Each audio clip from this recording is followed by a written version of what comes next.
How's about now? Let me check my settings, audio. Okay, I'm sorry. For some reason, it was muted. You missed all my witty banter at the very beginning about me dancing and how you gotta love hey hey. That was really it. That was all the witty banter. Nothing else was there. So, ta-da. How are you doing, Kaylee and Monique, and everybody else who's here, and all the folks watching the replay? I'm just going to quickly do the everyone. Dun, dun, dun. Oops. Oh my God. I wrote at everyone and then didn't actually write the everyone comment. At everyone. I'm getting there. It's lunch with Mel. I feel like it's like a game show host or something. We're talking click testing, Omnibus Marketing, and your backlist. There we are. All right. My everyone post is made. Hello, Jill Cooper. How are you? And Delta and Dharma. Wait, there's no sound on, unless you're just starting back at the beginning, Dharma. You might be delayed. Sound showed up. It did, I swear. Wow, 2 minutes in, there's already 15 people here. Well, it's because my mic plug was loose and I was adjusting my mic and then I unplugged my mic, so I plugged it back in. And then Discord, or not Discord, this is StreamYard that I used to stream. StreamYard was like, we lost your mic, so we muted you, which doesn't actually make any sense, does it? Because it's like, when I plug my mic back in, I'm not going to know. But yes, I do too actually have. No sound on YouTube. If you were back at the very beginning of the stream, Dharma, it might not have been there, but I think Monique is on YouTube and can hear it, so I think it would have eventually been there. So how's everyone doing? Towards hopefully the tail end of winter, right? Like we actually had a legit cold snap here in Massachusetts, and we're theoretically supposed to get snow on like Tuesday, and we got like a 1/4 inch that turned to ice right away. I think further inland they actually did have snow, but we're right on the coast, so we get just rain a lot. But let's see. I'm deeply concerned with the weather at this moment because I want it to warm up. And it's not. It's going to be cold until next Wednesday, until it gets back in the 40s again. Damn. For folks who don't speak freedom units, I say that tongue in cheek, like around like 8 to 10 is the mid 40s, 8 to 10 Celsius. All right. Oh, good. I'm glad it's there now. That's awesome. Thanks, Dharma. So yeah, you can see down there that seedling planting has started. Those bottom boxes are my seed containers. I get photo organizational boxes. So each one of those boxes has like these smaller little things for 4x6 photos and can probably fit like 50 photos in there. And I put seed packets in there and then label everything. So that's my seed packet boxes. And I got warming mats for seedling trays. And I got some seedling trays there that have their own little lights built into the lids. So, oh, that is a cold walk to the gym. Ouch. Yeah, I mean, I hope it warms up in March. It's supposed to. So I planted seedlings on Sunday. And as of yesterday, some of them were already coming up. So I'm super stoked about that. They're all out in my greenhouse, though, which has a heater and also I have lights for the seedlings and everything. Although they don't need it right now because it's been really sunny. It's like it's been cloudy and warm for like 2 weeks, and now it's sunny and cold. It's kind of funny how that happens. Hello, Amir. I think that's it. I think I've said hi to everybody who said hi. Say hi if you're here. I always love to hear who's around. Yasmin, hi. 63. Oh my goodness, Delta. Wait, don't you live in Florida or something like that? Or if you're Florida, if you're West Coast, or your Carolinas, I don't know. But yeah, it's been a fun spring. This has been these last 6 weeks, I think, are the busiest I have been in, I feel like, since my like mid-20s. But things are going great for the writing wise. We've just got a lot going on, and we've hired 2 ad analysts now. So, I'm busy with all the things, and I'm training the ad analysts. But starting this week, I've got them doing work now, and actually like doing their first bits of analysis the way that we do it, and I'm stoked about that. The Treasure Coast. I don't actually know where the Treasure Coast is. No, I'm not doing a gas mask live stream again, Amir. I'm sorry. You'll have to survive without that. I did that one time, and now people are like clamoring for it whenever I get on YouTube, apparently. You actually can't see them. They're out of frame, but the gas masks are on the wall up there. Hello, Martin. I don't know where the Treasure Coast is in Florida, though. I'm gonna have to look into that. Is it like east or west? Anyway, so a couple of things I want to talk about today. I have some Jill, actually, by the way, just so you guys know, Jill's my topic person. I'm always like on the day of like, what do I talk about? I don't know. I'm always like in the weeds, And then Jill's like, well, you should talk about this, this, and this. And she apparently has nightmares about me asking her what to talk about for topics, and then she doesn't know. But somehow we managed to make it work. So I feel like that's true for a lot of things in life, right? Just you make it work when you need to. That's how it goes. Wow, snow in the morning near Seattle. Damn. Bellevue doesn't help me at all, Delta. I have no idea where Bellevue is. I've got nothing. I know where Tampa and St. Pete's and Orlando and Miami are. Okay. So is that like near like Space Coast area? I know where Space Coast is because I went to the Space Coast Writers Conference across the inlet from Cape Canaveral. But yeah, so I want to talk about click testing first. So I don't know if anyone's seen this, but I've seen a lot of ads for click testing lately. Different people doing click testing.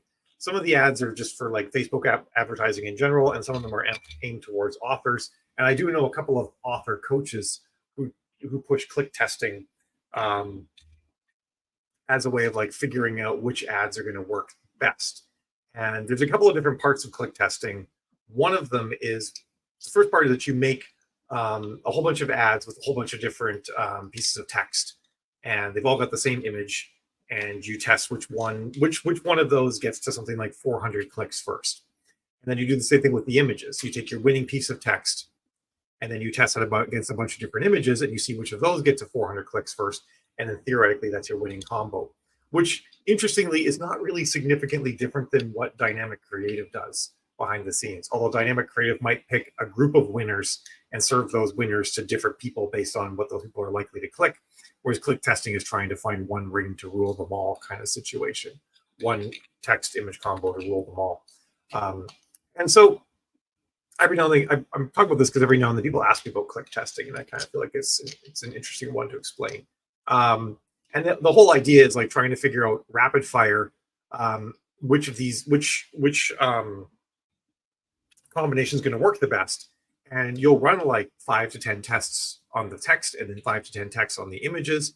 And, if you're getting 10 cents a click, 400 clicks is going to cost you $4, right? Is it? I have a rule. No in-head math on camera. 400 clicks times 0.1. $40, right? My decimal was, I'm like 10 cents has 2 decimal points, so I moved the decimal by 2, but of course it doesn't. This is why I don't do math when I'm talking. I use the calculator when I'm talking. I can do math just fine when I'm not also talking. Anyway, oh, did you watch Moana? Nice. I love Moana. I missed one the other day, and they're like, I don't watch Disney animated cartoons, so I don't know who Hey Hey is. I'm like, don't worry. It's going to be live action soon. You can watch The Rock do it again. So yeah, so think about if it's a race to 400 clicks, and let's just say, just for argument's sake, that all of them got very close to 400 before one finally crossed over that threshold. You're looking at, let's say you only ran 5 tests. That's $200 to test for your text and $200 to test for your images before you get that win. Yeah, don't do math in public. That works too, Troy. And I agree, Kelly. It's a risk, isn't it? Ballparking things like verbally while you're talking. It's danger land. So click testing could run you as much as $400 to find the winning piece of text and images. But I've run a lot of ads, a lot of ads. Like at this point, I've managed millions of dollars worth of ad spend on Facebook. And what I found is that the thing that gets the most clicks in Facebook is not necessarily the thing that sells the most. There's no easy way to say like this did XYZ in Facebook, therefore it's going to sell better than another combination.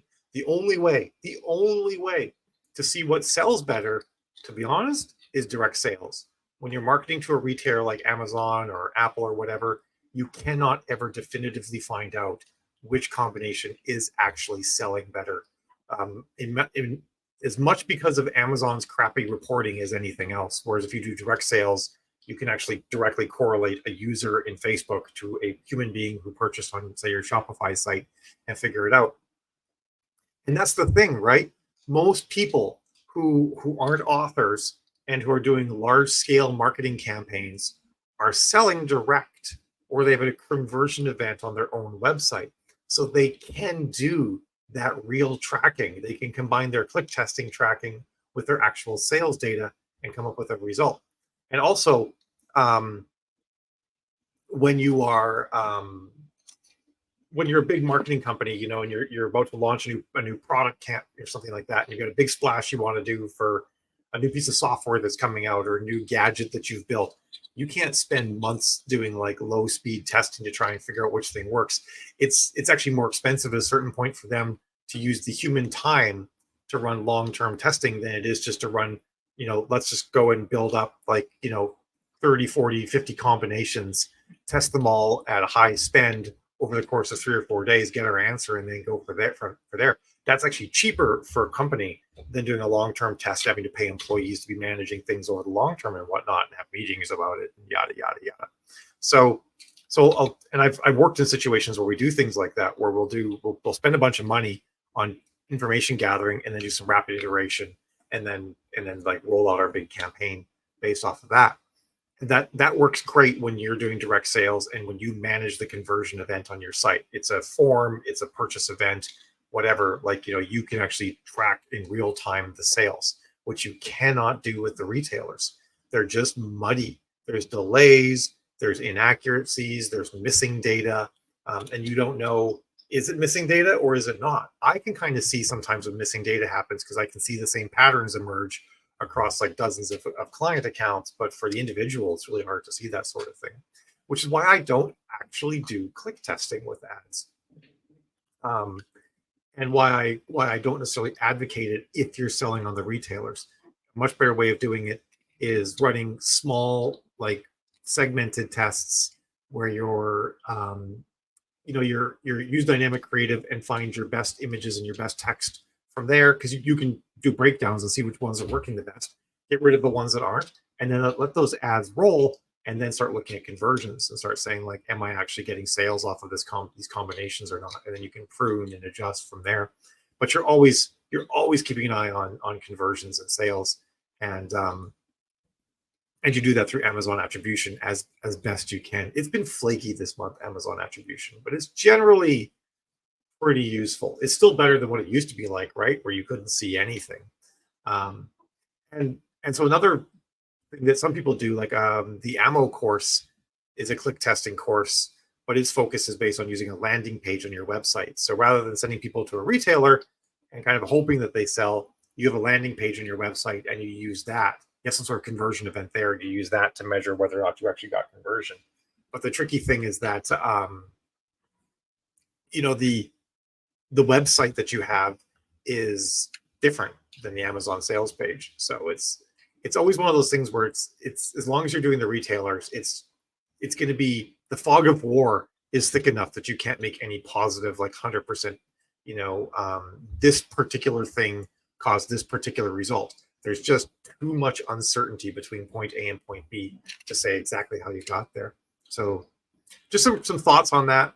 And I'm sure like whenever you see ads on Facebook saying, thousands of authors are making millions by using this particular method, FOMO sets in, right? Like you're like, I get it too. I'm like, oh my God, is there some sort of technique that I'm not teaching people that maybe I should, you know? And I'll look into it, I'm like, oh, okay, it's just a fancy marketing term for this other thing I already know about. Like 9 times out of 10, that's what it is. And sometimes I'm like, does this really make sense? Is this really the best idea? And sometimes it is, and sometimes it's not. And the one that continues to plague us all is the super broad targeting, which does work sometimes. Dharma has had, who's in the chat, has had super broad targeting work. But I was cautioning this one author today. She writes sex club books, and I'm like, for the love of Mike, do not use broad targeting with your BDSM club romance novels, because you're going to get some very well-meaning folks who disagree morally with you, who will report your ads and get them shut down. So you need to target clearly so that your ads don't show to the wrong people, because that can be detrimental. But the broader your audience is, the better the broad targeting stuff can work.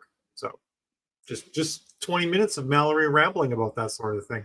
I get like no questions. No one had any questions about that. Yay! I explained it perfectly. Ta-da! My 3D printer's going there in the background. But oh, it just finished. It just finished the print. You guys can probably see the 3D printer. I always point the wrong way because the image is reversed. My 3D printer there. I just got it on Sunday, and I've printed all sorts of things with it. And one of the things I've found with 3D printers, where the filament spool is on the top, is that as the printer moves back and forth, because it'll move 500 millimeters a second, which is 50 centimeters a second, which is like, it can move like a couple of feet a second. It will wobble back and forth at the top because it's got this 2 kilogram weight, 5 pound weight up on the top. So I'm making a mount right now. I think my 3D printer print parts for my 3D printer. It's very meta. I'm going to mount the filament to the wall. And I've actually just been playing with these cable management things I got. You're not seeing the usual way chat works. Well, your books are niche, Dharma, but you write thrillers, and thrillers the second largest genre.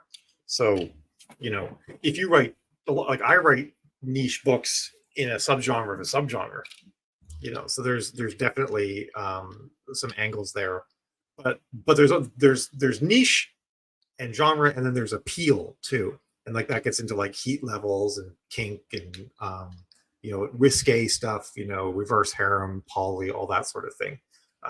Can make it really difficult. Oh, that's so cool. Yeah, then you have someone fanning. That's always awesome, right? When you find another author sees you in the wild and fans over you. It's pretty fun. So yeah, that's my thoughts on click testing. I think it definitely can work. I think it's a tactic that's absolutely used at larger scales. But it's a tactic that's used for specific circumstances. One of the things I always say to people is like, the things that you do to get started are different than the things that you'll do to accelerate your business when you're further along, right? So, and then the analogy I use is that the things that you'll do to get a car moving from, like, say your car is not running, it's completely stopped, has no gas. How will you get that car moving? Well, throw it in neutral and push it, or call a tow truck, or get another car to push it, or something like that. Those are some of the ways you can get a car moving when it has no gas and is sitting at 0 miles an hour. When your car is driving at 60 miles an hour, any one of those three things would probably have detrimental effects. Trying to hook a tow truck up to your car while it's driving at 60 miles an hour to get it move faster, probably not the best idea. Pushing it could work. There are some tactics that can work in both situations. Stepping outside of your car, opening your door and putting a foot on the pavement to try and push your car when it's fast, when it's going 60 miles an hour, also isn't going to work. And likewise, opening up the hood and pouring gas in the engine, like down the carburetor, if you have an older carburetor car, trying to get the thing to start, probably not going to work when the car is already driving. You're probably going to light yourself on fire. So, and of course, and so that's just accelerating what you're already doing. But then you think about someone moving on a different scale. You're driving a car down a highway. What kind of things are you going to do to make that work faster? And then over there on the horizon is SpaceX getting ready to launch Spaceship One, hopefully. Um, you know, what they're doing to get their thing to move at the speed and in the direction they need their vehicle to move versus what you're going to need to do to get your vehicle to move in the speed direction it needs to move are entirely different things, and would be like life ending if either group tried to use the other person's thing. If you tried to put gasoline in the rocket or rocket fuel in your engine, for example, would probably have very detrimental effects. Or if you laid the rocket down horizontally and you put your car up vertically, like I'm using it's sort of a crazy, silly example, but that sort of like explains like there are marketing tactics that you as an author, even as a 7-figure author, will do that are still not the same marketing tactics that Microsoft is going to do when they're launching a new product, and vice versa. What you're doing wouldn't work for them either. And that doesn't mean that one method is better than the other. It's just that the methods, the goals are different, the product's different, the time frames are different, the workforce is different. So many things are different. And so keep that in mind when you think about like a tactic. When you hear of like a different way of marketing or a different way of selling, sort of think about like, who's this for? Is this for someone just getting started? Is this for a business that's up and running, that's bigger? Who's the intended audience of this thing? Because I'll tell you, when people are selling different courses and stuff like that, especially when it's like a low cost course, they're just happy to sell to anyone. They oftentimes don't say this particular thing I'm teaching is only for people here, and they don't spend a lot of time excluding people from their sales pitch. I find not some do, absolutely some do exclude people from their sales pitch. Like with us at the Writing Wise, we actually it's gone completely the other way now, where we interview clients basically to see if they're a right fit for us, because I believe so firmly, and so does the whole team, that we only want to work with people that we think we can be successful with. We don't want to take money from someone that we don't think we can be successful with. And that could be whether we don't think they're ready or not, or whether we just don't think our tactics and strategies will work well for them. Whatever the case might be, they're not where they need to be in their career. Their books aren't where they need to be. We want to make sure that it's like a good use of their money as much as anything else. Because I'm not interested in just taking people's money just to do it. Because I have to be on video calls with them, with a person, some of whom are here, and actually feel like I can actually do the thing that we're trying to do. I really don't want to be on a call where I can't do the thing that I'm trying to do. So that's just kind of my thoughts there. Yeah, that is something that does happen. You're right, Dharma. Sometimes the thing that works for you in your niche, or like even like the teaching method that works for a certain person, like the way that I teach doesn't work for everybody. It's not universal. And I'm sure that everybody's found that. You'll find people that they're what they're teaching seems to work for some people, but not for you. And sometimes that can just be the teaching method. I'm also very like video. I talk, you listen, I demonstrate, you watch and take notes kind of teacher. Some people that doesn't work. Some people, they need to read it. They need to read step-by-step stuff. So it can really vary as well based on whether you're a visual, auditory, reading learner, whatever it might be. So totally all valid. So I'm not saying that anyone's courses are wrong. Like I say, like Clicktesting, well, I don't think it's a great thing for authors, especially authors at lower at the lower end, and or who are not direct selling. I don't think it's a great fit for them, but it's absolutely something that you'll do at a higher scale, and you'll see being used all the time in corporate marketing.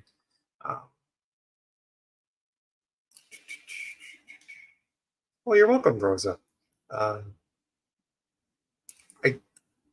I feel like it might be a little bit of a rare philosophy. I hope it's not. Oh, actually, I fell shy of putting things on the screen. I'm supposed to be doing that. You're supposed to like chastise me. No, it's my fault. I'm not turning this back around on you. But if you do wonder what I'm responding to, just say like, hey Mel, can you put that on the screen?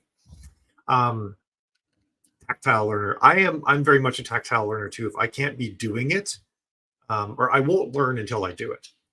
And then what's happened? So if I ever take a course, what usually happens is I skim through the course material or half-ass watch the videos or something like that, and then I sit down to do it.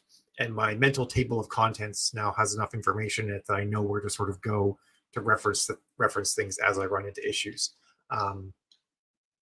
It's kind of how I work. I can't actually learn something until I get my fingers into it. Which is why, like, for example, and this actually is kind of like what aligns with what Dharma said. Like when I buy a new product, like I just bought a 3D printer that's back over there that I talked about before. I thought a lot about, like, I could afford to buy $1,000 3D printer. Should I buy $1,000 3D printer? Everybody's telling me that these printers that are like $600 to $1,000 are great, are good ones. And these are like the people who've been using printers for a while, right? They're like, oh yeah, go right in and use that. I'm like, you know what? No, because I actually want to. I want to like try a few things before I find the right thing that that will work for me. I want to play around with stuff that is even maybe possibly subpar, so that I can understand where the faults and difficulties lie, so that when it comes time for me to make a really good purchase, I know specifically what things I want, what things I don't really care about, and what kind of like problems I want to make sure that the more expensive thing solves. And that's why perhaps it can be a great option to like take less expensive courses from different people before you dive in on like a more expensive thing they have, and just see, like, does it solve your problems, or take a couple of them and find out which ones like work well for you, which ones solve your problems, which ones address the concerns that you have. I think it's totally a viable way to do it. And then when you're ready and you understand all the pros and cons, then you pull the trigger on the bigger thing, or then you pull the trigger on the big ad spend, at that point, or something like that. Let's see. Yasmin says, I just opened my own direct sales store, but it's all I can do to manage everything, even with my assistants. I make my ad person walk me through whatever we're doing because I don't often do enough to retain the process. That makes sense. I've got a couple of clients like that too, where I'm basically doing their ads for them, or I am doing their ads for them. I'm just keeping them up to date on what's going on. Some of them I just do videos. Like I'll do like a 10-minute video just walking them through what we're doing. That way we don't have to schedule a meeting. I can just do the video when I have a moment, and then they'll watch the video when they have a moment. With your direct sales store, Yasmin, are you doing physical sales or is it mostly digital sales? I'm curious which way you're going with that. Or is the direct? When I first read this, I read that the direct sales store is what's causing the overload, but perhaps that's just you're already kind of overloaded, and that's another thing in the mix. I detect sarcasm, Troy. I got one that is self-leveling. That's one thing I learned. I cannot be bothered to deal with leveling the printer all the time. So I got one that's self-leveling. I'm already printing add-ons for it. Like I mentioned before, it's kind of funny to print mods for your printer. So your printer's like, it's meta. It's like a self-building robot at a certain point. Yeah, luckily this is like the base level model from this company called Creality. No, it's Creality. Okay, I've only ever said the word in my head. I never said it out loud before. Creality. It's only $219. And I got one that's slightly up from that. That's $299. One of the things that's kind of wild about that I realized is that having a 3D printer it can actually fulfill the retail therapy need. Because sometimes you're like, I just want to go shopping for a new thing, whatever that thing might be. Well, I can go to a website like Thingiverse. There's another one, the name I always forget, but I always remember Thingiverse. And I can just browse lots of free 3D models of things and then throw them in my printer and print it. And it's like shopping, except it only takes about it can take as much as like 13 hours to print something, but sometimes it only takes like 1 or 2. So anyway, segue into 3D printers there. Let's see. One of the things that helped me, I don't know who said this. Help with the course that worked for me was the in-depth lessons on testing, tracking, and brainstorming creatives. I think that might have been Dharma. That's cool. I'm glad that you found something that gave you that element there. Be careful if they're telling you it doesn't violate the TOS. Oh, for courses, yes, that is true. That's definitely true. Only selling ebooks. Okay, that's cool. I was just curious if you were.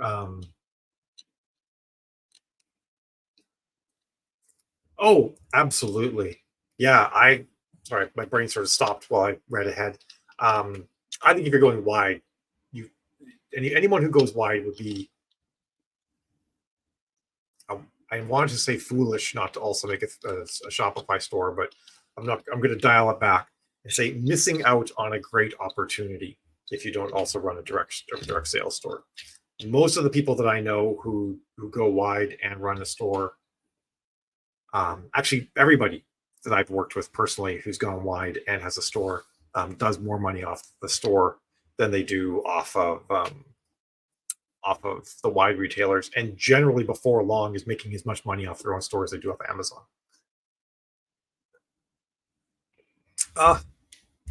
It's coming, Troy. It's coming. Resin printing is coming. But apparently it's stinky, so I need to wait until the summertime when I'm not trapped in a room with it. Let's see. Plan doing once or twice a year sign book sale, but I don't have the spoons to continue. No, that's totally makes sense. I was talking to this one author, and she's like, she's actually hired people to help her with shipping all the print books, and she's like, this is not how I envision my author life going. She's like, I'm an author. I should be in a recliner with my feet up, banging on my keyboard, not taping boxes shut. And I would agree that I find shipping things to be,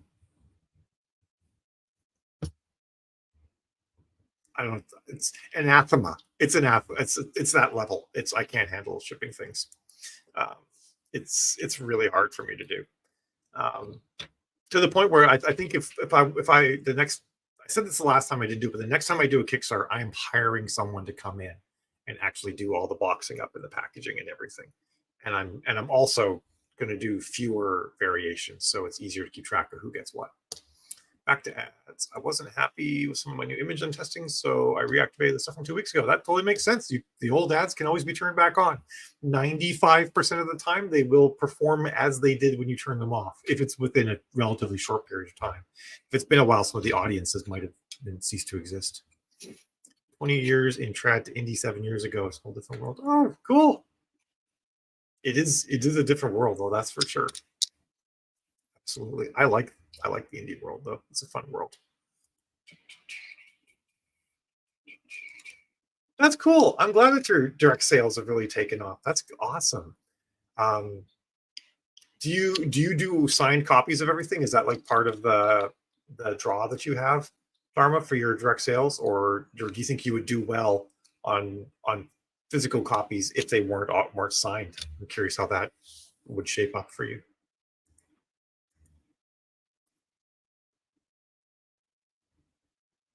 Yes, that makes sense. That makes a ton of sense, Monique. I like that plan. Like, make it work. Do what works for you, kind of thing. You don't have to be doing all the things all the time. I'm curious though. Who here has omnibus editions, aka box sets, which I call omnibuses because there's no box, unless you actually are doing box sets, which you can do now. I think you can do them now through Book Vault. They said it was coming this spring. Yasmin does them. Facebook user does them. Larry does them. Yes, I've seen Larry's. Jill does them. Jill was the me person. Okay. Beverly has 2. Monique still needs to learn how to do that. When you say how to do that, do you mean digital ones or like an actual physical box set? I actually haven't. I know that Book Vault can do them because they were showing them at 20 Books in November, but I've not actually looked at how you actually have to produce everything for it myself yet.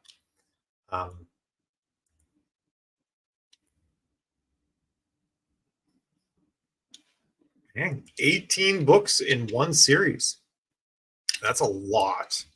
So are you doing like it's one set of 18 books? That's a lot of books. I'm guessing you're just going for the KU read. No, because you're wide. What are you selling? What price are you selling that at, Yasmin? 2 signed copies, considering option for vault. And that's valid. I guess it depends how many options you have. If it's only 3, that might be okay. But I guess if your product page also lists all the links off to the retailers, then it could get crowded. Most of the time, I've actually not tested with any direct sales scenario also having links to the retailers. I don't do that with anybody I work with. We just sort of figure like push the sale yourself, and if they really want it on Amazon, they'll go find it on Amazon. But I'm kind of curious how you do that. Both. Okay. Well, doing with the ebooks is pretty easy. You just make one big ebook file. that has everything in it. I mean, you do have to make sure that you build the table of contents correctly, of course, but that's really the hardest part. Oh, thank goodness. So I'm like, if you're in KU, I guess I could see that. But even 18 books in KU would probably go over 3,000 KE NPC, so you wouldn't end up being paid for some of that. So actually, unless they're really short, it absolutely would go over 3,000 KE NPC. For those of you who don't know, KE NPC is Kindle Edition Normalized Page Count. Amazon has their own way of determining what a page is. So when they're paying you for your page reads, it's for their determination of what a page is in your book. So if you actually go to the KDP info page for a book on the bookshelf in KDP, at the very bottom, you'll see how many pages are in there. On average, like a 400-page book is about 500 to 600 KE NPC.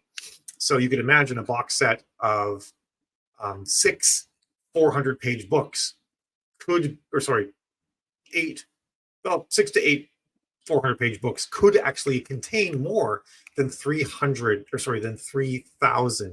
KE NPC. And if a single book on Amazon has more than 3,000 KE NPC, they won't pay you for reads past that point.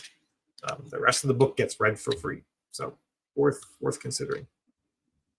Yeah, that's chonky. My longest for myself was only it's 16 books long if you count a couple of like novellas in there, but the main series is only 13 books long. Although I'm working with some authors now who have books up into the 30s, which is pretty wild. It's almost impossible to lose money on running ads for those things. Selling my direct sales only for half the cost full series. I like that. That's the way to do it, because you get the amount of read through you get makes it worth it to run it at a lower price.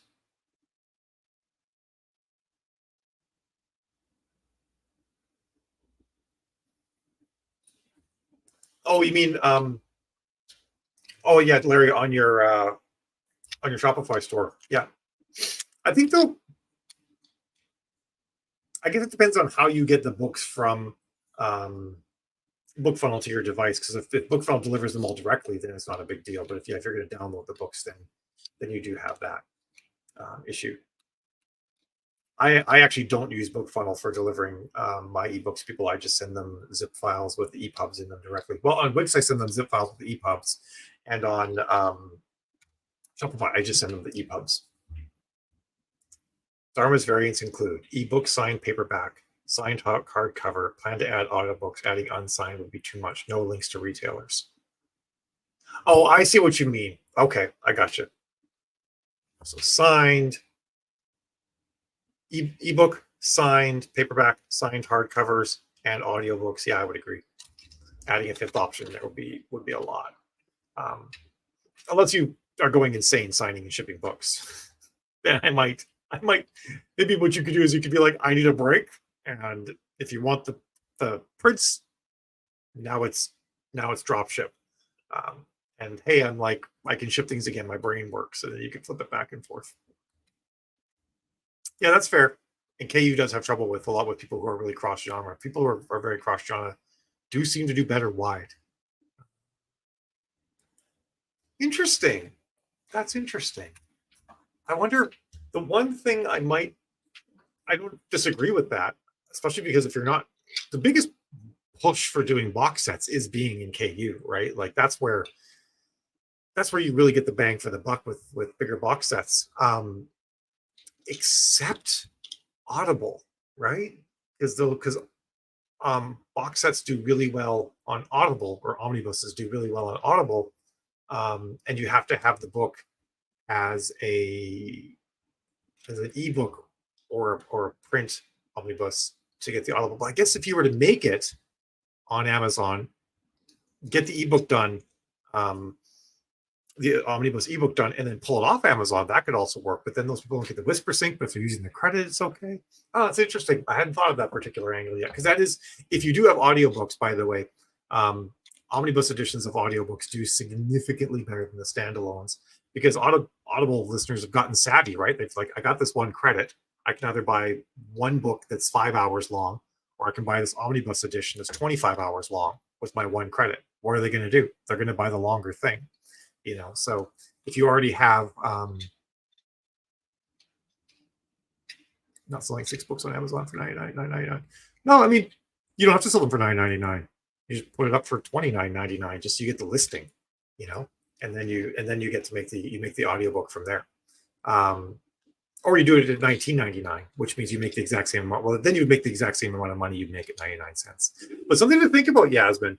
I did this math for folks in my Shopify class, but let me actually pull it up, because if you sell books standalone, if you've got 6 books and you're selling these books to readers on Amazon, you sell a given human being 6 books less than half the time.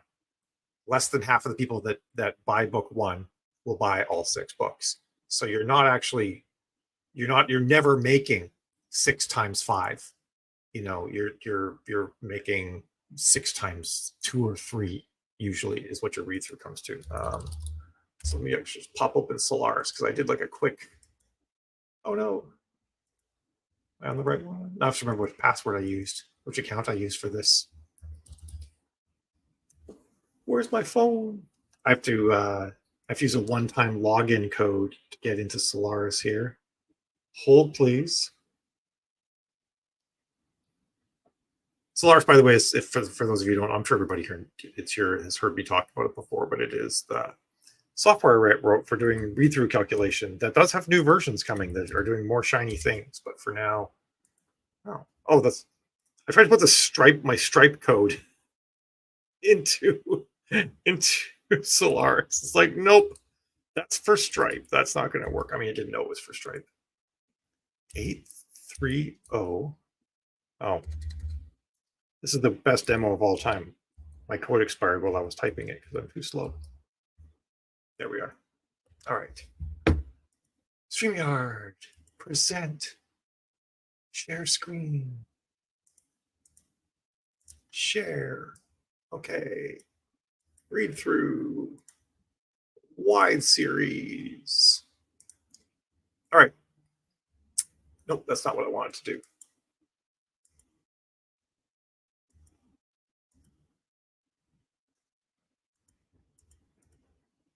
Unless I'm in the wrong account. Here we are. Nope, this is exactly what I wanted. So this is a series. I'm just gonna make sure you guys can actually see my screen. Good. This is a series that I did. It's a 4-book long series, and each one of the books of this series sells for $5.99. And if you sell 100 books of book 1, I just made the math really easy, right? And you have 55% read through to book 2, which is excellent read through. Okay, so we sold 55 books of book 2, and let's say you've got just killer read through from here on out, 52 and 50 books. So book 4 is actually 50% read through from book 1, which is killer read through. Your read through value is $8.80 on these 4 books. And that's with killer read through, right? Because not only do you not get, when you sell book 1, you're not selling 4 books every single time. You're also only getting 70%, whereas when you do, the bigger box sets. So I guess this is an argument for Shopify. So the retailer is only giving you 70%. So when you do bigger box sets or omnibus editions on direct sales, you make not only like 95%, but you sell the whole thing at once. But that's sort of the angle too, though, that even if you are going to compare a $9.99 for, in this example, it's these 4 books that I priced at $4.99. At 6 books, I could see like it gets pretty hard to, unless your read through is terrible. At 6 books, the difference usually is quite a bit further apart. But if you sell this book at $9.99 and you make $7, you're like, okay, well, I do make more money selling these things individually. So you can kind of do the math. But I do recommend people do this math and sort of say, like, it's not like it's $20 versus $10. It's actually $8.80 versus $7 in this particular case.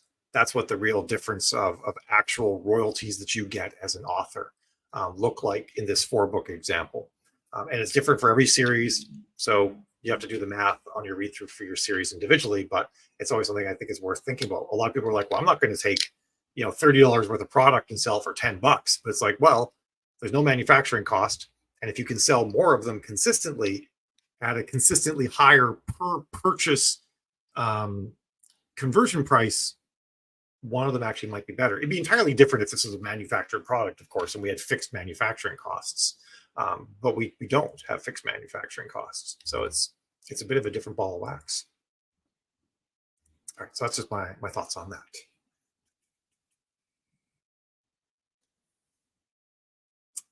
You can, but the royalty rate drops 35%. Sorry. Oh, that was Jill answering Yasmin's question. Yes, as Yasmin said, I didn't think you could do a box set over $9.99, and you can. Yeah, like Jill says, it just drops to 35%. But yeah, if you don't have the need for audio, then obviously that whole argument falls through.